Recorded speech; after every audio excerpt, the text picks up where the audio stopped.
Baik, terima kasih Bu Alin. Selanjutnya Ibu Melati dari Partai Gerindra. Baik, terima kasih Ibu Ketua.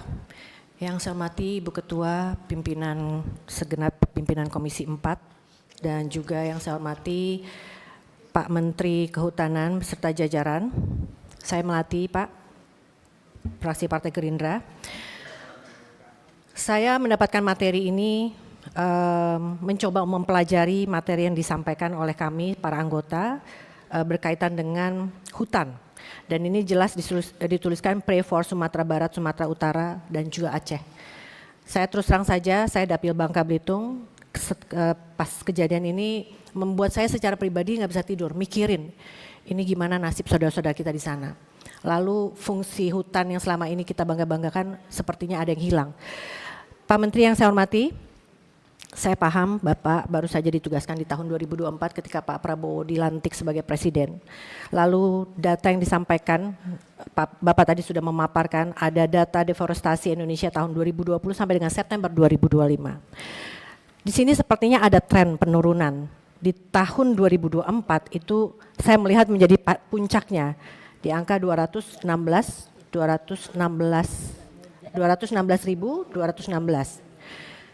Harusnya Bapak beserta jajaran itu memaparkan apa yang menjadi penyebab tren ini turun. Jadi kalau saya berpikir secara asumsi, jangan-jangan ini bukan prestasi. Jangan-jangan memang udah gak ada lagi lahan untuk deforestasi. Ini harusnya dijelaskan.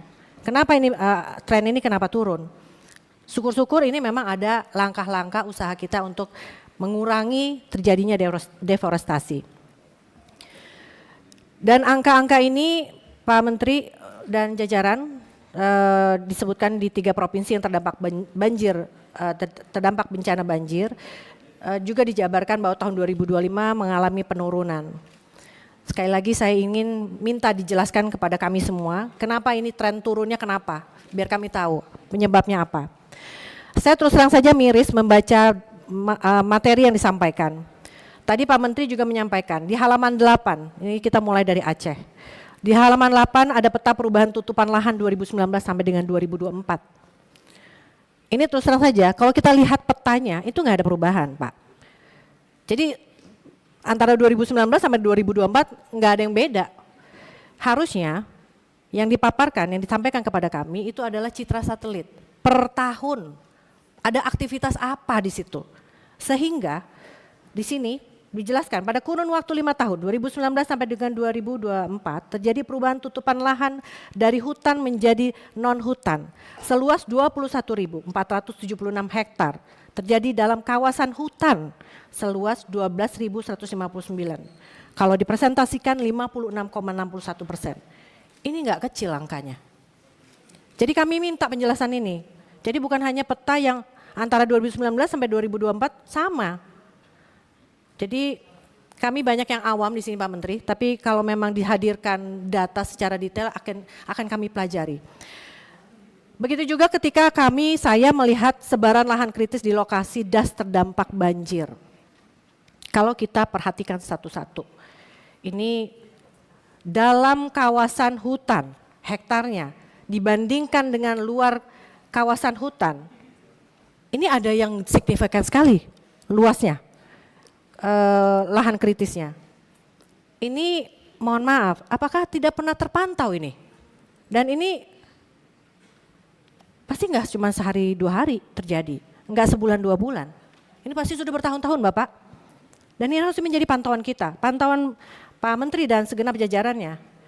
Saya sama dengan Aceh tadi sudah disampaikan, Sumatera Utara dan juga Sumatera Barat ini sama, hampir sama. Intinya yang kami minta ini data secara jelas. Dan ini tadi Pak Menteri juga menjelaskan penegakan hukum. Saya terus terang sedih, kenapa? Karena penegakan hukum ini terjadi setelah bencana besar di Indonesia, setelah memakan korban jiwa, memakan korban material gitu ya. Kenapa nggak dari dulu gitu? Udah lebih tegas lagi dalam pengawasan dan penindakan hukum. Lalu di halaman 26, Bapak menjelaskan juga, sebagai tindak lanjut setelah sebelumnya mencabut 18 PBPH seluas 526.144 hektar. Kementerian Kehutanan atas persetujuan Presiden, saya sepakat dengan Pak Sony, jangan melibatkan Pak Presiden, Pak Menteri inilah yang membantu Bapak, Pak Presiden. Jadi nggak usah melibatkan harus persetujuan beliau, harusnya Pak Menteri, kan kalau Presiden kan nggak tahu secara teknis. Pak Menteri yang membantu beliau.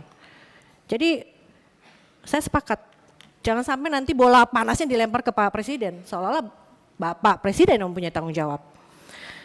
Akan mencabut sekitar 20 izin PBPH berkinerja buruk seluas 750.000 hektar se-Indonesia, termasuk di 3 provinsi terdampak banjir. Ada pertanyaan lagi dalam diri saya, ini kinerja buruknya seperti apa? Kinerja buruk kan bukan sebulan 2 bulan. Apakah tidak pernah terpantau selama ini? Apakah tidak ada monitoring evaluasi, MONEV?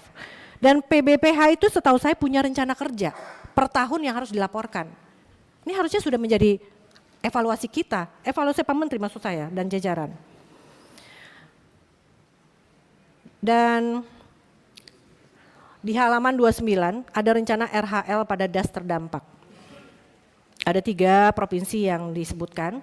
Lalu kalau untuk kawasan hutan skemanya adalah reboisasi. Apakah ini cukup? Bukannya kita perlu identifikasi dulu. Kalau das itu jangan sampai maksud saya. Anggaran sudah besar dikeluarkan, tapi ternyata nggak cukup reboisasi saja. Mungkin perlu ada proses revegetasi. Kan kalau reboisasi kan cuma nanamin pohon. Kalau revegetasi dia harus harus dibikin dulu ada semak-semaknya untuk mungkin ada tanaman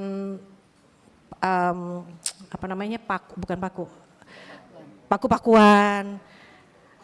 Jangan sampai dengan anggaran yang minim itu ini enggak manfaat. Jadi saya mau nanya nih, apa cukup dengan reboisasi skemanya untuk rencana RHL pada das terdampak? Saya pikir ini terlalu dini, harusnya identifikasi dulu Pak. Dan berkaitan dengan anggaran, saya pernah berkomunikasi dengan teman-teman di Kementerian Kehutanan, teman-teman di Kehutanan, Dinas Kehutanan, bahwa enggak juga harus kita terpaku dengan anggaran yang ada dari APBN, juga bisa melibatkan swasta yang bertanggung jawab. Mereka sudah memanfaatkan hutan atau pinjam pakai, dia harus bertanggung jawab. HGU, iya. Bisa melibatkan mereka. Jadi kita optimal Pak kerjanya. Lalu di halaman 30, poin 4 mendorong pembentukan satuan tugas pengelolaan das lintas KL dan mengembangkan sistem aplikasi untuk pemantauan terhadap mitigasi banjir sebagai early warning system di das, termasuk digitalisasi pemantauan pemenuhan kewajiban pemanfaatan dan penggunaan kawasan hutan. Dalam pandangan saya, kenapa seolah-olah kita harus menyiapkan dengan adanya sistem aplikasi terhadap mitigasi banjir, ini seolah-olah kita sudah nyiapin, kita harus banjir nih, kita harus nyiap. Seharusnya kan di awal dulu nih, jangan sampai terjadi banjir yang harus kita siapkan. Bukan kita menyiapkan mitigasi banjir, seolah-olah kita sudah siap bakal banjir. Oke, kita siap dengan banjir gitu kan.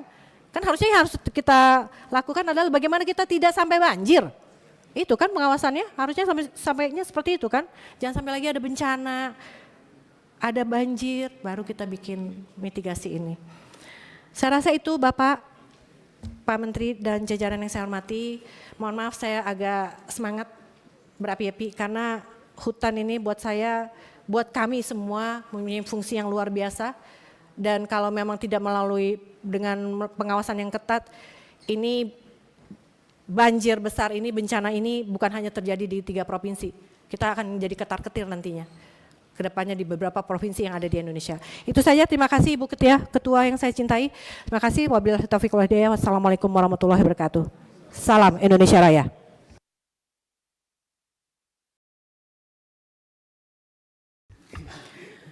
Terima kasih Bu Melati. Selanjutnya Pak Rajiv dari Partai Nasdem.